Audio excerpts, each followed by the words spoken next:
আসসালামু আলাইকুম। আমাদের ঘাসের জমির পাশে বেশ কিছুদিন আগে আমরা কিছু কচু চাষ করেছিলাম।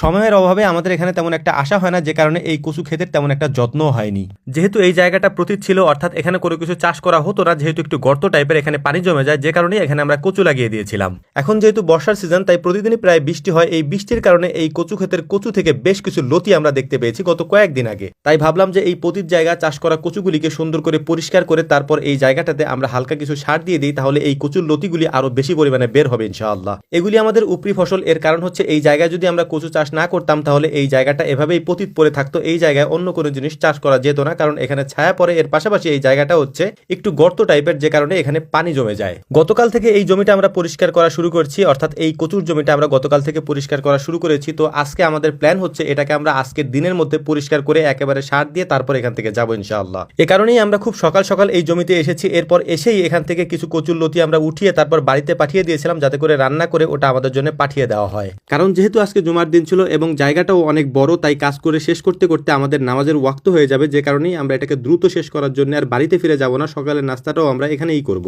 ব্যক্তিগতভাবে ডাল দিয়ে কচুর লতি আমার অনেক বেশি ফেভারিট একটা খাবার, যে কারণে এটাকেই আমি মূলত সকালের নাস্তা হিসেবে বাড়িতে পাঠিয়ে দিয়েছিলাম, মানে নাস্তা তৈরি করার জন্য এটা পাঠিয়ে দিয়েছিলাম। এর সাথে আমাদেরকে ডিম ভুনা করে দেওয়া হয়েছে বাড়ি থেকে। খাবার আনার সময় খাবারের প্লেট না আনার কারণে আমরা কলার পাতা বিছিয়ে তার উপরেই খাওয়ার চেষ্টা করছিলাম। আলহামদুলিল্লাহ, আমরা মানুষ যেহেতু বেশ কয়েকজন এসেছি, এটার কারণ হচ্ছে যে এটাকে আমরা শেষ করে যাব, যে কোনোভাবেই হচ্ছে জুমার নামাজের আগে এটাকে আমরা শেষ করে তারপর এখান থেকে যাওয়ার চেষ্টা করব। তাই খাওয়া দাওয়া শেষ করে আমরা দ্রুতই আমরা আমাদের কাজে লেগে পড়লাম। কচুর এই গাছগুলি যদি আরো কয়েকদিন আগে পরিষ্কার করে দেওয়া যেত, তাহলে লতির পরিমাণ অর্থাৎ লতির ফলনের পরিমাণ আরো অনেক বেশি হতো আলহামদুলিল্লাহ। তবে আমাদের কাজের ব্যস্ততার কারণে সে কাজটা আমরা করে উঠতে পারি নাই। তো আজকে আমরা এটাকে সম্পূর্ণ করে যাব ইনশাআল্লাহ। আমাদের পরিষ্কার করার কাজটা প্রায় শেষের দিকে। এই কাজটা কমপ্লিট করার পর এখানে যে লতিগুলি আছে, মানে কচুর যে লতিগুলি হয়েছে, এগুলিকে আমরা এখান থেকে ছিঁড়ে নিয়ে যাব, কারণ অনেক বেশি লতি এখানে আছে আর বেশ কিছু লতি আমরা সকালবেলা ছিঁড়েছি। তো এই সবকিছু মিলিয়ে সবগুলিকে আমরা এখান থেকে নিয়ে গেলে পরবর্তীতে এখান থেকে ভালো পরিমাণে লতি আমরা পাবো ইনশাআল্লাহ। এই কচুর ক্ষেতে এখনো পর্যন্ত আমরা কোনো সার প্রয়োগ করি নাই, অর্থাৎ লাগানোর পর থেকে নিয়ে এখনো পর্যন্ত তো এমন কোনো সার প্রয়োগ করা হয়নি। এখন যে লতিগুলি আপনারা দেখতে পাচ্ছেন, এগুলি মূলত হচ্ছে একেবারে সারবিহীন একটা লতি।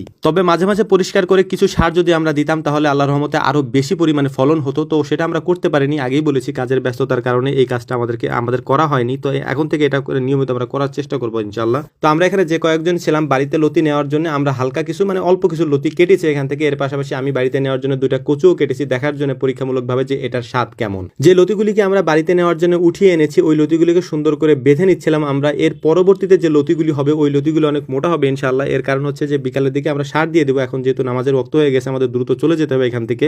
এখন যে লতিগুলি দেখতে পাচ্ছেন, এগুলি মূলত হচ্ছে আগাছা টাইপের লতি। এই লতিগুলিকে আমরা উঠিয়ে ফেলেছি। এর পাশাপাশি যে মোটা লতিগুলি এখানে রয়েছে বা আরো যে লতিগুলি এখানে আছে, সেগুলিকে